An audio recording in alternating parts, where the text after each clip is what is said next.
Mae'r clwb newydd yma wedi bod yma ers 2 mlynedd rwan. Da ni wedi ail-sefydlu'r clwb oedd yma yn gorffennol. Mae gen i tua 40 o plant yma, rhwng yr oedran o 6 fyny at 18-19.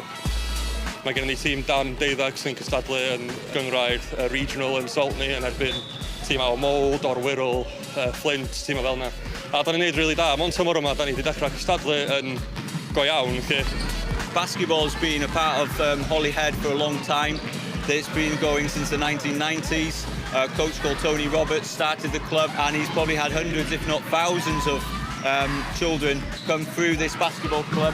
It's a very exciting game. It's action-packed, there's lots of scoring, lots of baskets. Everyone comes up and attacks, everyone goes back and defends. And it's for everyone, it's for boys and girls.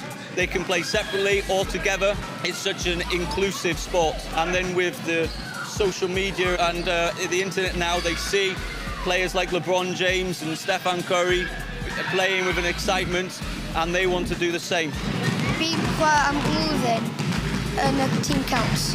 Da ni wedi dysgu lot o bethau, lot o sgiliau, sut i saethu, pob dim.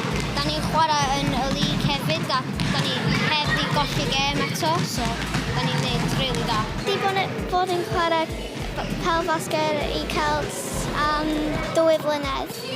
Dwi'n licio Pêl-Fasged achos mae o hefo sgiliau gwahanol. Dwi'n meddwl mae'n tyma bach mwy social. Mae mwy ar amser i wneud pethau fan hyn na pêl-droed a rygbi. I was one of these kids when I was their age playing basketball. I was lucky enough then to go through to university, and then was lucky enough to play for a team called the Chester Jets, a professional basketball team. And then from there, I've been able to play and coach to a high level. The basketball is increasing every year. There was a statistic that in 2015, for 11 to 15-year-olds, that basketball was the second most popular sport in the UK. Mae'r gobeithio i'r clwb hyd yma wedi bod i gael nhw yn barod at gystadlu, a da ni wedi weld tymor yma, da ni'n neud job da yn neud hynny. Y challenge nesaf ydi cael mwy o grŵps neu o drannau i neud o, dan 14, dan 16, dan 10, fe bynnag.